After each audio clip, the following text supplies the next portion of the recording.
Hi, everybody. Sorry that we're running a little bit behind almost here.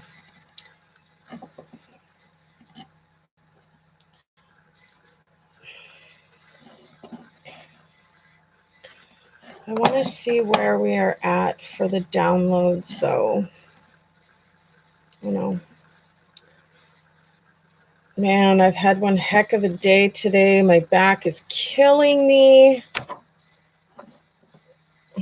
But I don't want to bring you guys down. 7-3S5. An strum interview we did. And we did all of those things. All right.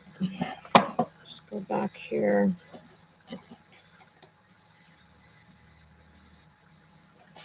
So I guess we are on S6 attachment. I'm just going to grab my other device because I can't even see commentary right now. Damn, that was a fast freaking download. Sheesh. What is this? Router log.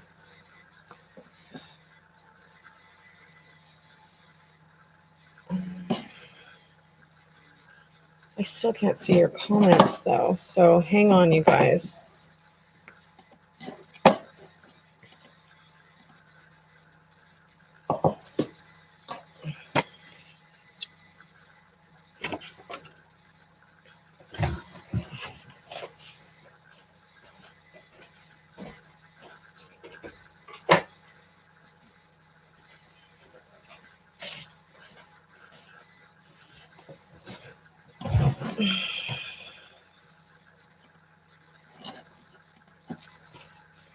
Hi, Lily G. I'm just trying to... Hey, Jennifer. TGIS, thank goodness it's Sherry. Sherry's had a really long, rough day today, guys. Trying to stay positive.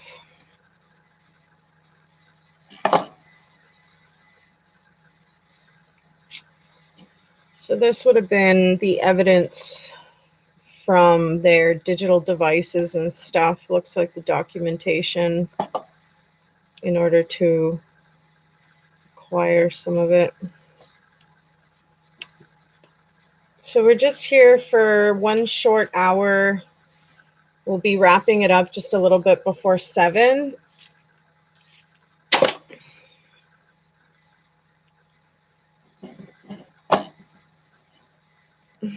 Where are we at here? Hi, Joe. For the past 2 days, you guys, I've literally been walking home crying. That's how much pain I'm in. Anyways, connected status. Looks like these are some of the ins and outs of what they did for the digital devices of Shanann Watts and Chris Watts. These are the case files, though. Not everybody has seen everything in the case files.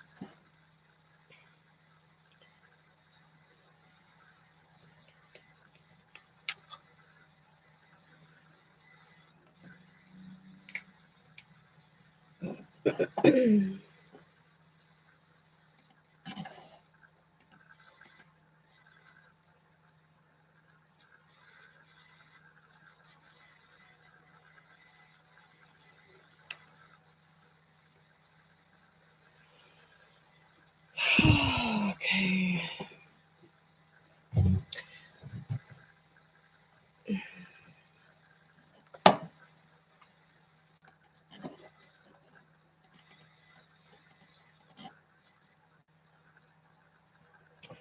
Hey, Tracy.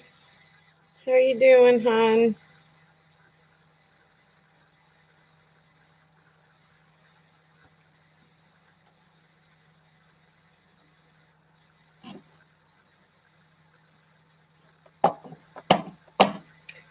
I suppose this is the software that they use in order to acquire the information on the ends of the phone and stuff. Hello, Sean Woolridge. Please don't come here just to be weird. You know how I feel about that stuff, and I really don't need my buttons pushed right now, like at all.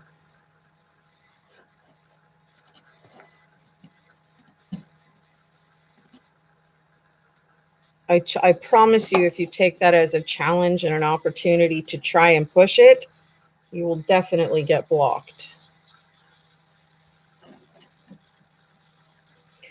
If you're not interested in Chris Watts and you want to just talk silly stuff, not doing it today.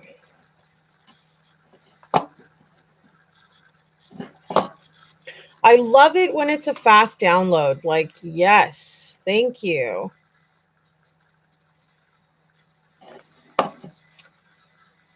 Amanda Thayer.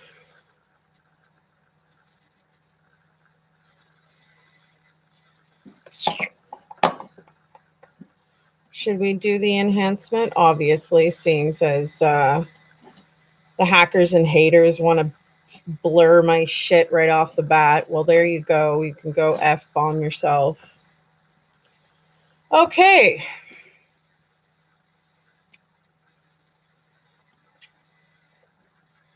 What an amazing friend Amanda was.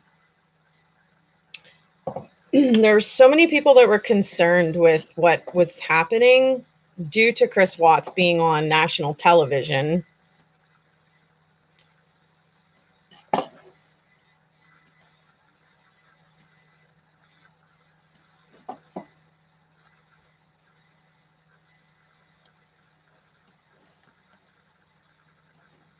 I'm hoping that you guys can see that nice and clearly.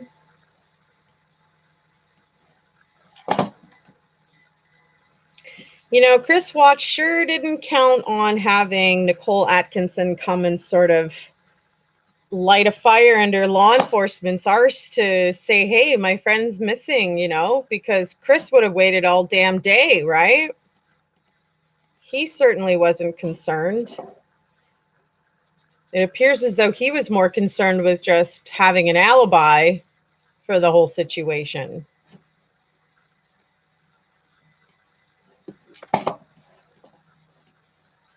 Shanann Watts' phone.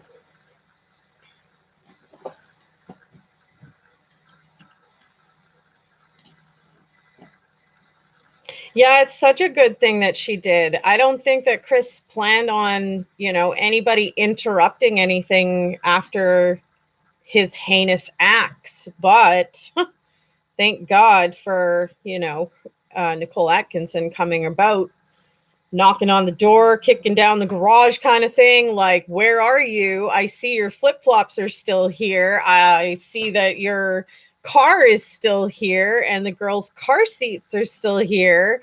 And she just knew, I think, in her gut, you know, as her friend instinct to say something's not right, you know, and to call those police down to do a well-being check.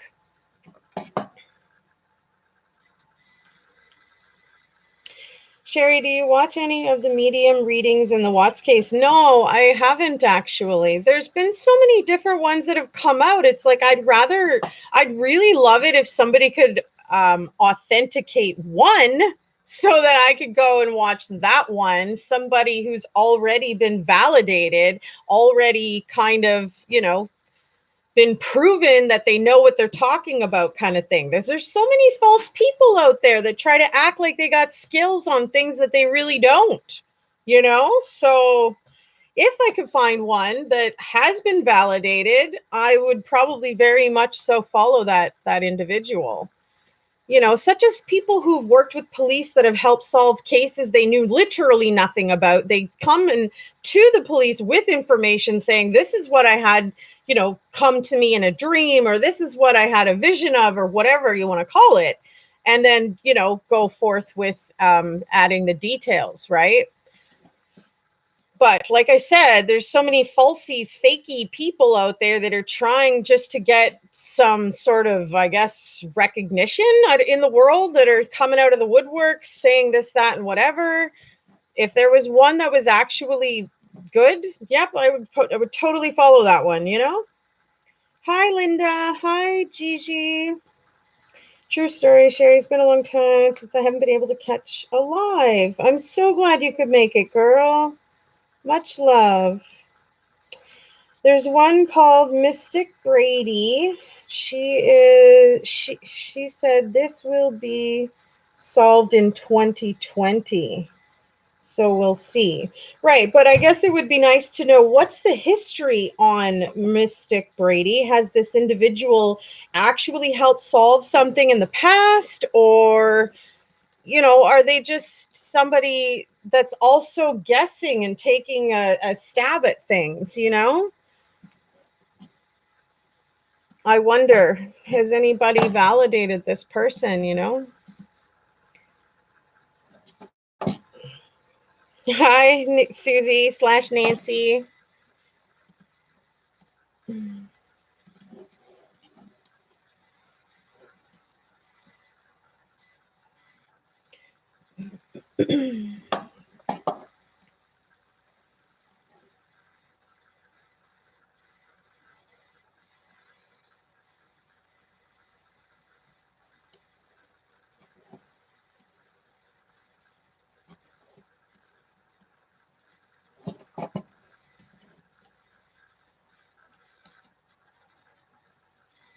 She does other stuff as well, and her following is picking up speed.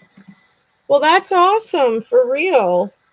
I'm always up for meeting a new acquaintance, for sure.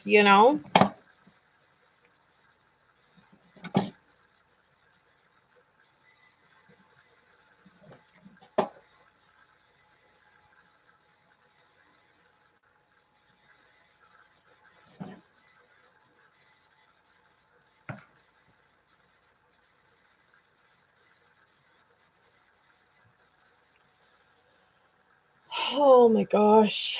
What a day, for real. Ooh, this will be really interesting.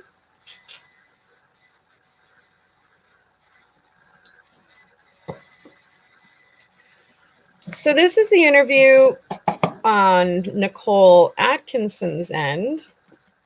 Let me just enlarge that again for you.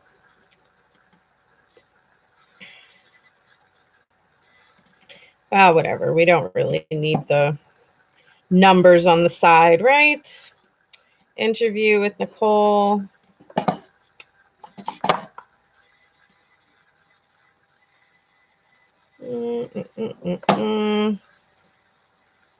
Oops.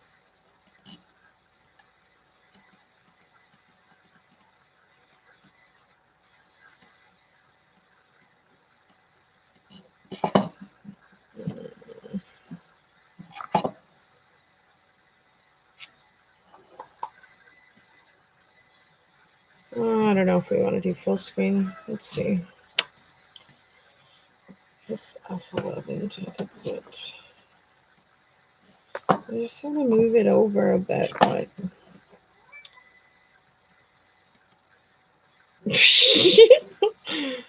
all right, let's see. I'll figure this shit out eventually. You know me. Eventually.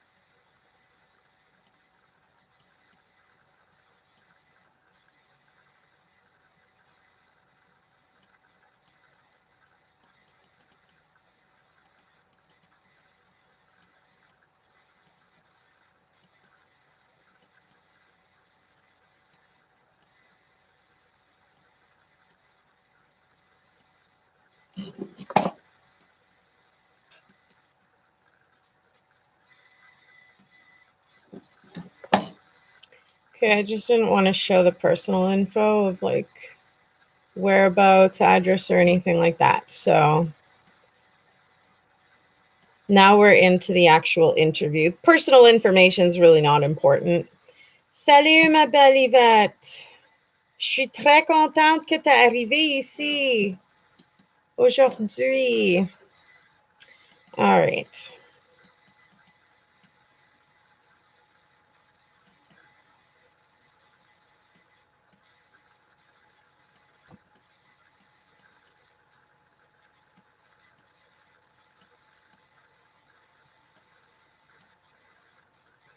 Known her for 3 or 4 years. Talking about the kids.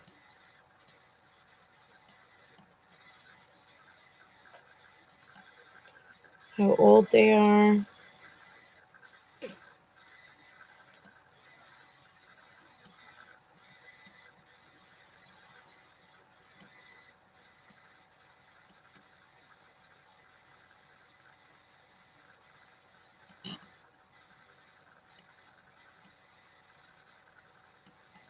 Got invited by her mom for a birth of Cece's first birthday.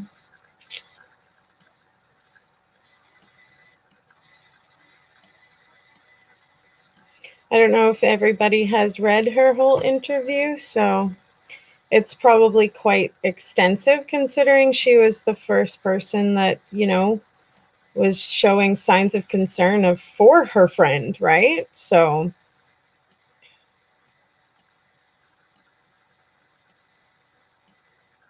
talking about Thrive and the business that they run together or that they're teammates on, right?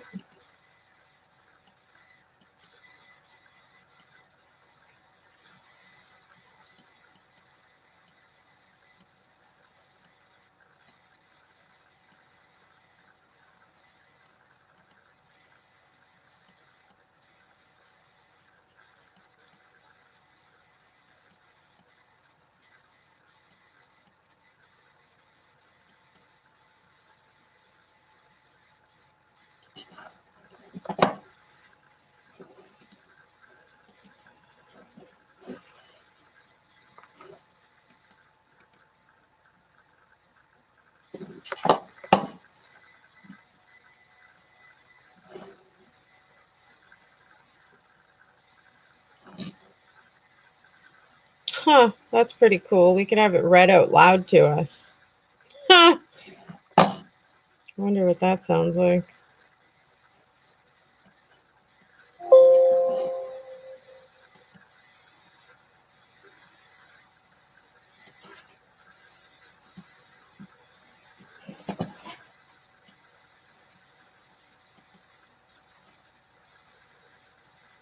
Q. Okay. Gotcha. 271 272A. So she actually, when I went to Cece's birthday party 2 years ago, gave 273 me a sample and then I went over to her house and we had play dates and 274 whatnot for a year. Did you guys want to hear it like or this? Whatever, here or there. Like 275 girlfriends do. And then a year ago, I finally decided to try it. After the sample 276 she gave me. So I was, like, okay.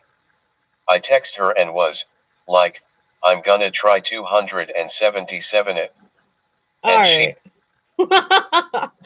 Well, that was kind of fun for a moment, though. Not gonna lie. Oh, me. Sometimes. All right. I'm sure that we're not going to be able to get through all of this, though, guys, tonight. But kind of funny. Talking about their trip to Arizona.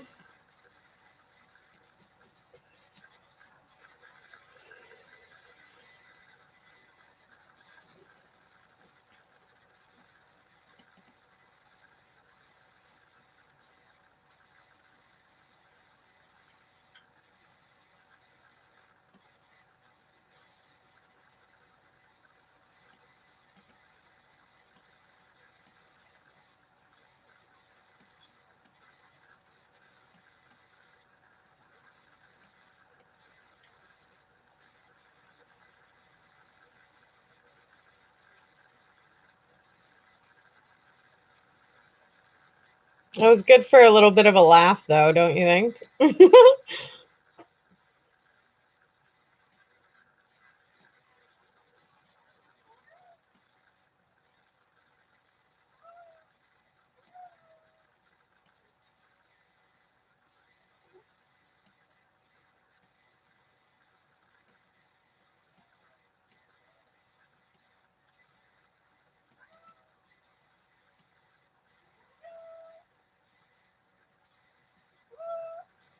Mommy, that's your meaning.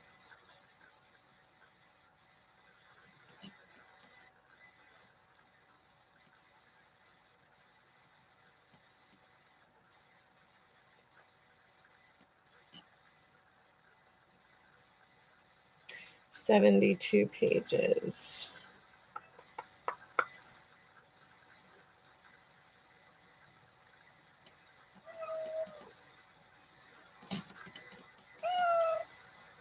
No, you can't come up here right now.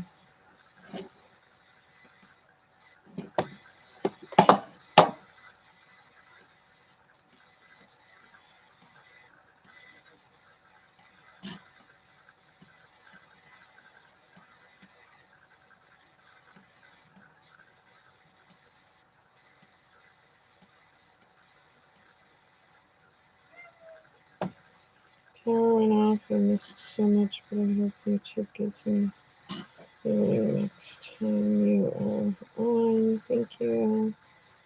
I have to do a rewatch.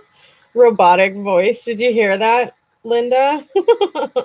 Yes, and the kitty. Meow, meow.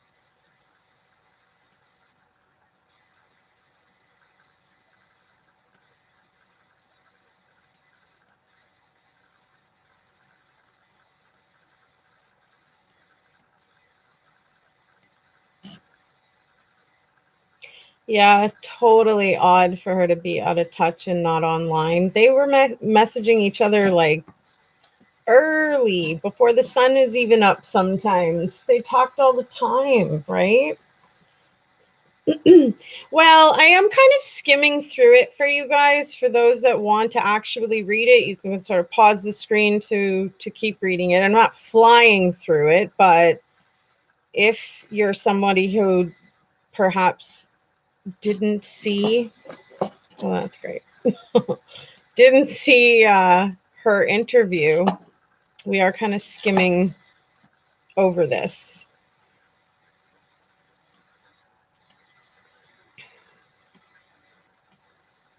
But this is the interview of Nicole Atkinson. On the 14th, you can see in the corner of the page, August 14th, 2018. So literally the day after she dropped her off at, 1:30, 1:45 in the morning kind of thing. Oh, for crying out loud, this stupid thing. Oh my gosh, now I've gone too high up. All right. Forget that. Use this.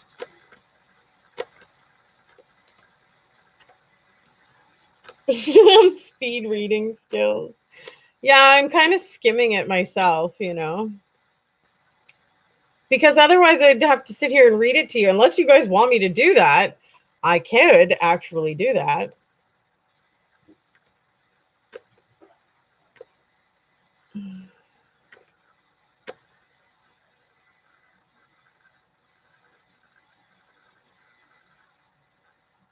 So she texted her at 8:43 in the morning, and there was no answer, of course, because we all know that Shanann Watts died somewhere between the 2 a.m. to 5 a.m. mark, right?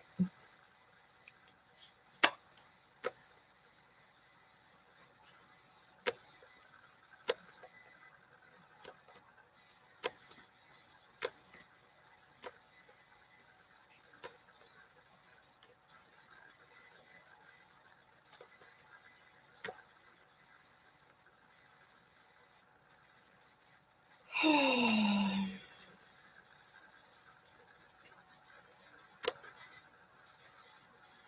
am beat from my day, not gonna lie. But I mean, dealing with chronic pain is not an easy thing. Like, it just makes you feel defeated and not wanting to deal with life at all if every single frickin' day has to be so painful. Life should not be this hard. It's already frickin' hard, right? Hi, Sergeant. Hi, Damon. How are you doing?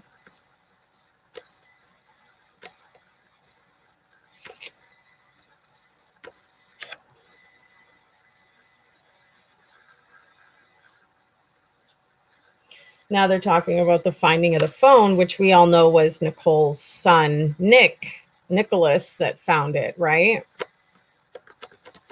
And she gave it to Chris because at this point they still kind of trusted him and didn't think he was someone that was capable of harming Shanann, their best friend, and the children, right?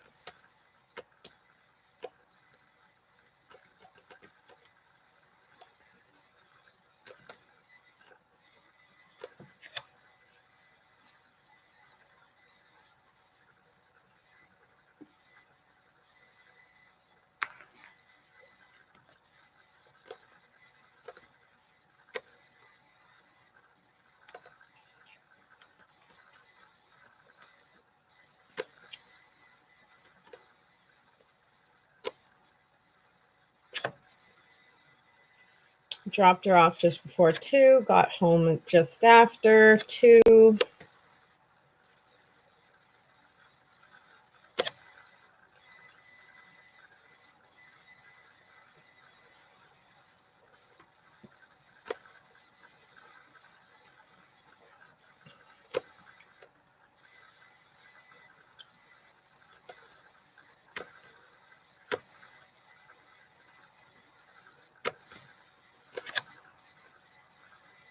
He asked her how she was, if she was okay.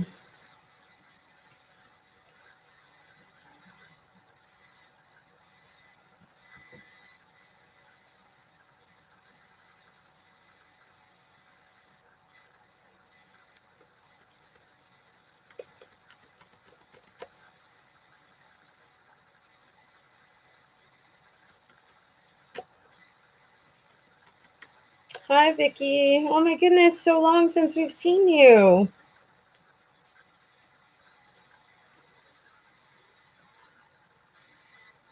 Vicky, what do you mean? Even though she changed her phone codes, couldn't he access it when someone called?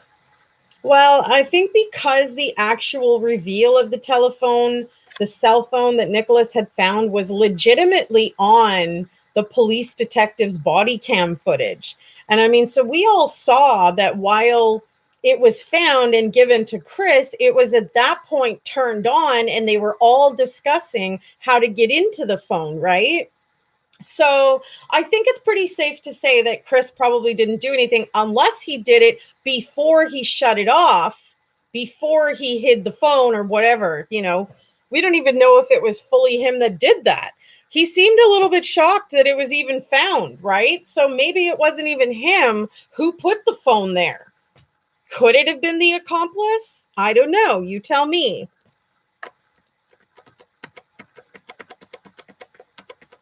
I seem to remember him saying, like, oh, you found the phone? Like, Chris isn't very good at hiding his guilt. So I don't know. So I mean, we watched on the officer's body cam footage that they opened it. Nicole ended up being the one who knew the code to get into it, and at that point they started checking back into all the calls and texts and stuff from the past, right? So that would be my guess, Vicky. You're so sweet, right? Love it.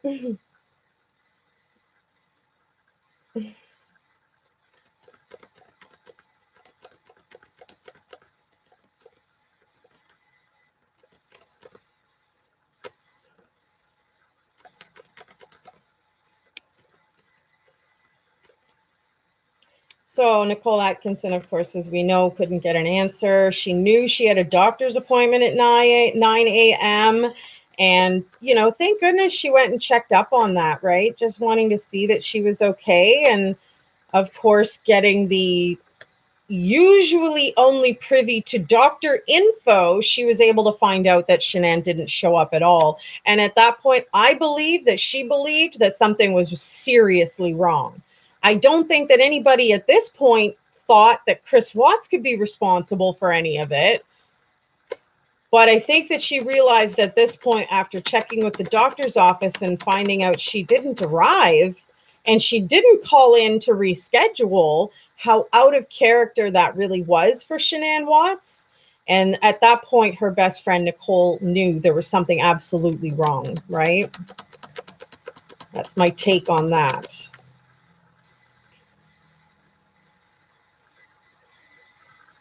Purgatory, that's where hell is.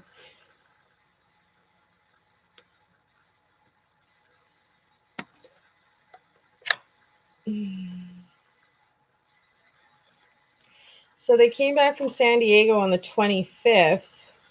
She flew out on the 26th of June, and then they came back. Chris flew out on July 31st, and they all flew back on August 7th.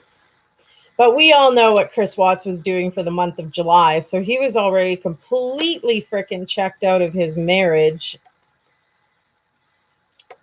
But that was pretty obvious in text messages and his care towards his pregnant wife.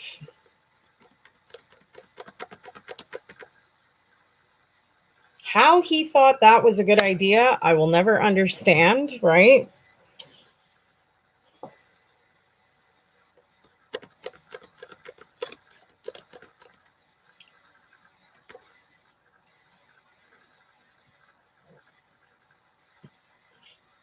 So she texted her at 9:21 asking how the appointment had gone, but then didn't text her again until about 11:45, which it was shortly there around that time that they finally decided to call the police.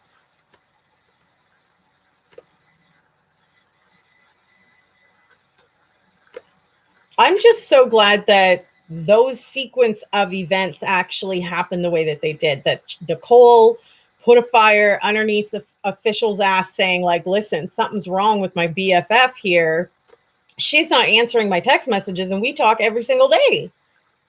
And she hasn't been to her doctor's appointment when she finally was able to find that out, right?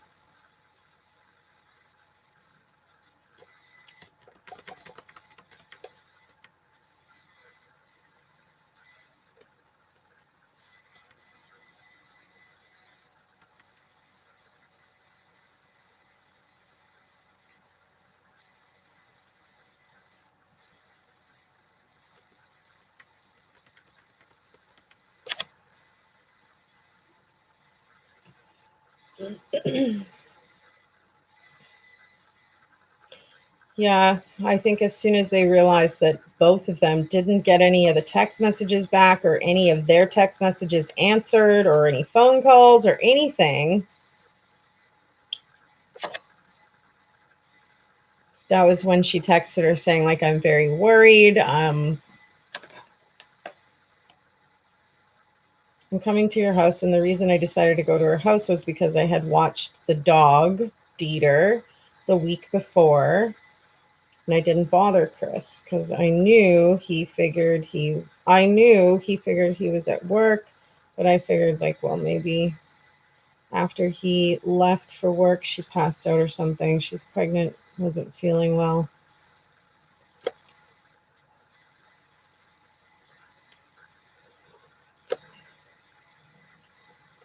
Her shoes right beside the door.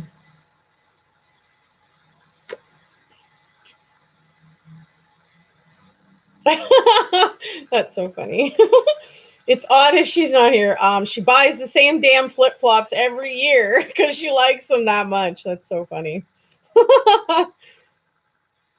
Very cute.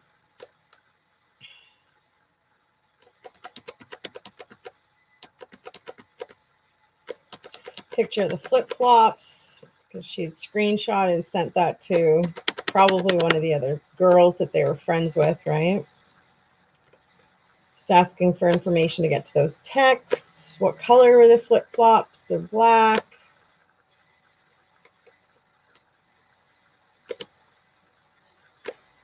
I still remember the picture of those flip-flops right at the door. Like, you know, as a woman and a mother, when you're in a hurry sometimes and you don't want to have to worry about shoes, flip-flops are perfect, right? Slip them on, slip them off, get what you need done, you know? It's not like she was going out dancing, right?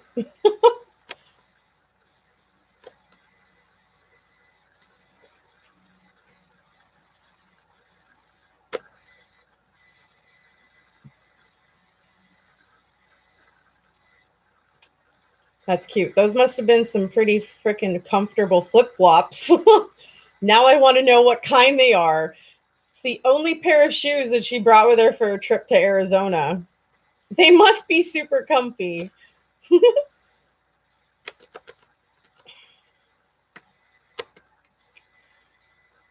It's just sad that as we watch this unfold, we know what actually ended up happening. Trying the code.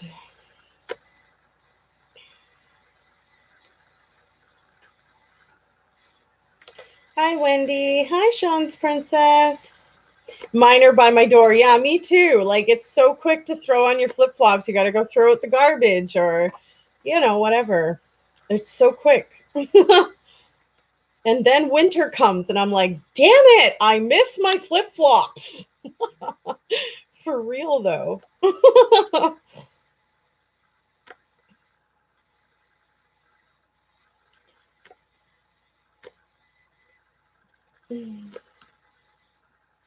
Now they're talking about the lock that was at the top of the door and how it was flipped over and locked in the house so that Cece couldn't get out and stuff. But the fact that it was locked when Shanann was nowhere to be found, and they didn't usually use that. They really only used it for when they were all home, right?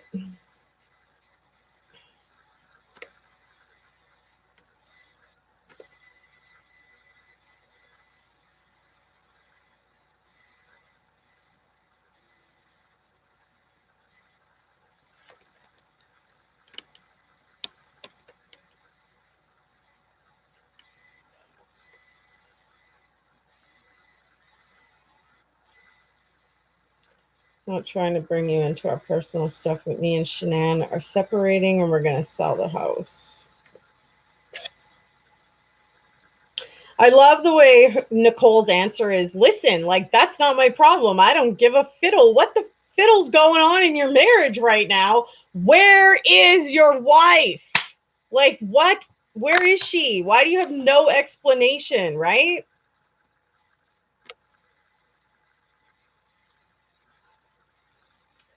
Asking about the vehicle and other means of transportation. Of course, they just had the Lexus and, of course, Chris's work truck, but that wasn't something Shanann would be driving, right?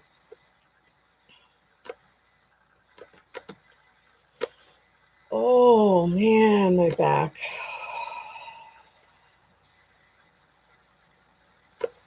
The whole play date crap, which we all know was just a lie. She was never going to be on a play date, right? And then all the alarm or the alert sending to Chris about that Nicole was at the door. Like, I'm trying to get into this house to see what the fiddle has gone on and if this place is still clean or if there's blood everywhere. I'm sure she was thinking the worst at this point. Who wouldn't be, right? And Chris, I don't know what to tell you. I'm at work. Because that's so important when your wife and children are missing, right? You're just at work. No logic there. Are you still at my house? Oh my gosh. And that's when she went to go and see the doctor. Doctor's office.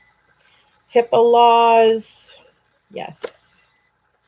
privacy laws are the same thing kind of here. They're just called something different, you know?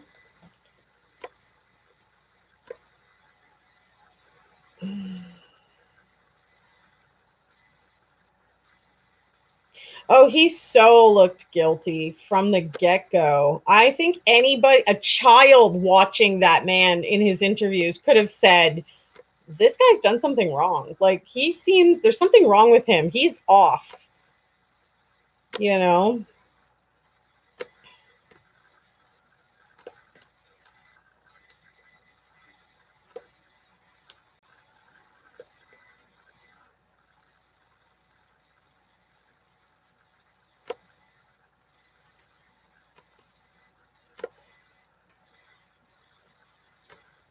Honestly, the whole time, poor Shanann and Bella and Celeste out at that Survey site, all alone, spirits floating around, trying to figure out what the heck just happened.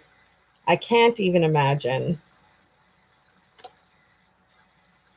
They had such promising futures, you know? So sad.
He's like, I'm on my way, right?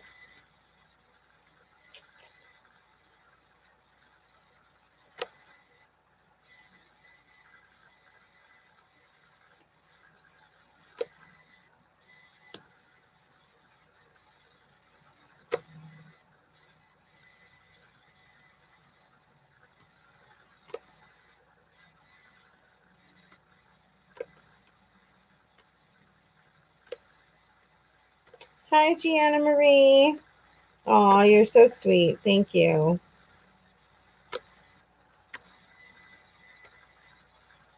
We have about 10 minutes left, and then we're going to be finished for the evening, and we will be back for our regular chitty chat time on Sunday, 1 p.m. Central Daylight Savings Time still for now, but that's ending soon. And hey, if you're new to my channel, hit that subscribe button. We have a ton of interesting conversations here.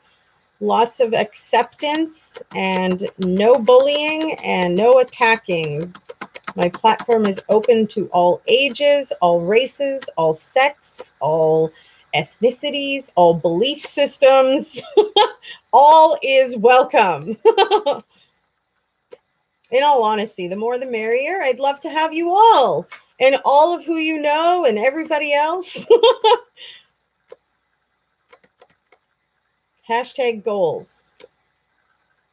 Yes, it's too bad. Hey, Heather, it's too bad that Chris was as evil as he was and he hid it so well. Like, it just kind of makes you worried about the people who are around your own self, right? Like, could this person be crazy and we just don't know it? Could they be hiding some insane temperament that could, like, annihilate somebody? Like, oh my gosh, for real. Christopher's letters.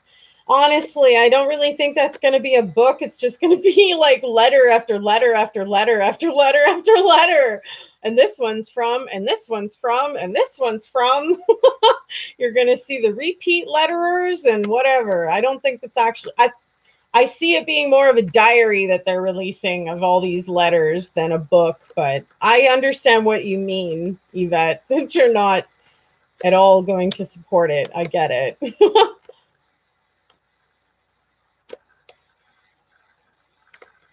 It's, it bothers me a little bit, you guys, when these are women that are around the world that have children and they know what he either did or allowed to for someone else to do to their children. And you as a mother are going to find sexiness in him, you're going to find desire, you're going to find, like, why are you looking for that in someone who has potentially either killed his own children or allowed somebody else to, and you want to write love letters to this person? I just don't understand the mentality behind that. I don't think I ever will. It just doesn't make sense. Like, I'm not trying to insult these women, but come on. You have a child and you know what he either did or allowed someone else to do to his own children. And you think he would love you more and love your child more and not do something like that again, maybe? Like, it's just so questioning. Like, what the fiddle? I don't get it. And I'm not trying to insult them, to each their own, whatever. I'm not judging. I'm just saying I don't get it. If you're trying to protect and love your children, why you would bring them around or allow them around or try to give your heart to someone who's done something like this? Like, it just doesn't even make sense to me. But that's just me.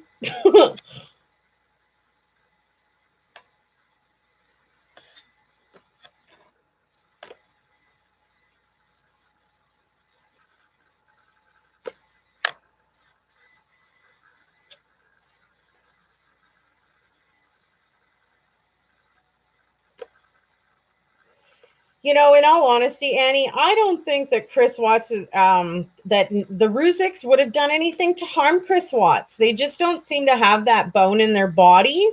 Hence why they chose not to go for the death penalty. It was ultimately pretty much up to the Ruziks whether or not that was going to happen. And we all know how lengthy a trial could be in regards to the death penalty, and having that wound sort of reopened for a longer period of time.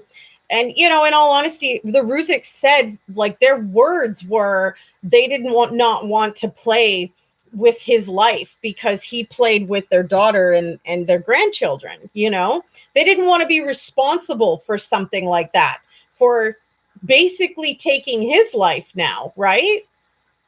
And I remember that interview. Like, so, I mean, I think, like, it ultimately wasn't the judicial system that decided whether or not the death penalty was on the table or not. It was the Ruziks. And, Mr. Rourke actually went down there to sit down and have a conversation with them about it.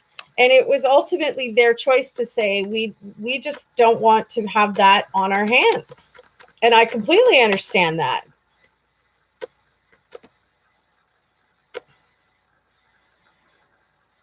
But as for some of these women that are writing these kinds of love letters and sending, erotic photos or whatever in bathing suits and stuff, like, I just don't understand that, because some of those people are actually mothers. I remember reading some of those love letters and stuff. Like, I don't believe that those women are actually thinking about the well-being of their children at that point, and they're more being selfish, thinking about perhaps the way that they like Chris Watts looks, or he's attractive to them, or whatever. To me, the whole crime takes away from his attractiveness.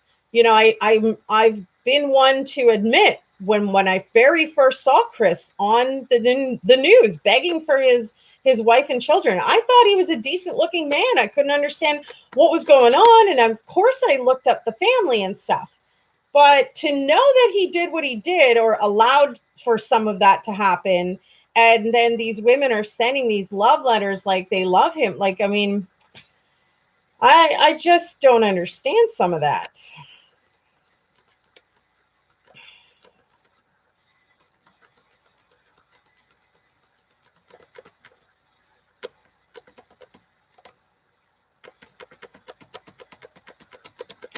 Are you talking about the point when they were at the podium reading their victim impact statements, Susie?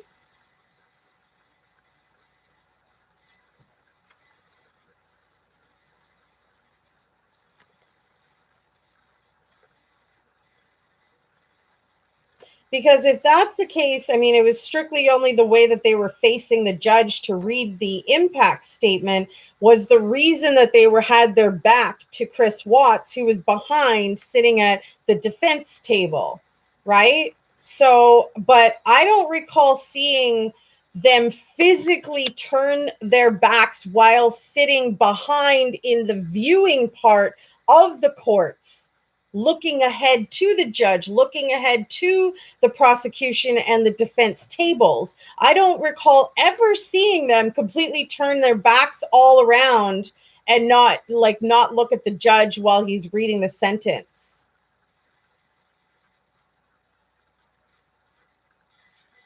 Susie, I said both two ways. Are you talking about the time that they were standing at the podium? Because if so, that's the way they're supposed to face the court. So, and as I stated, I did not see anybody turning their back while sitting in the viewer part of the courts while facing the judge. I mean, that would have almost been an insult to the courts, right? To turn your back as a witness, like witnessing a court hearing, to turn your back at that point. I don't know. Like, I did not see that. I would love to see some footage of somebody who says that they've seen that and not just rumors going around on something that didn't really happen. Like, I have footage of the freaking camera guy standing right beside the prosecution, basically where the typer kind of sits. And I did not see anybody turn their backs unless they were turning around to grab their coat and their stuff. Like, this is done.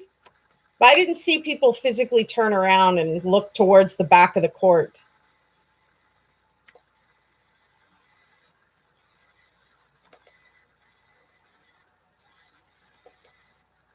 Hello, Regine. I'm so happy to see you. Very nice of you to make it. I haven't seen you in so long. I miss you. Miss seeing you here. There's a bunch of old regulars I miss seeing. They have to face the judge. Yeah, it's, you know, the only time that the people's backs were turned to Chris Watts was when they were standing in the middle of the courtroom facing the judge reading their victim impact statements. He was at that point then behind them.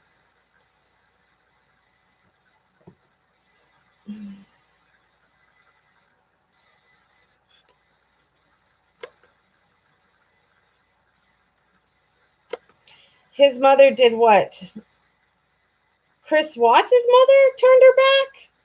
Well, perhaps out of just sheer not wanting to believe this is all happening to her son. I have no idea.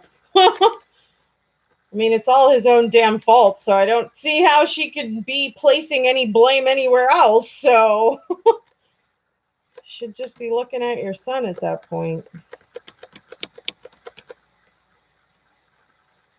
Yeah, no, they definitely just had their backs to Chris Watts because they were facing the judge reading the victim impact statement.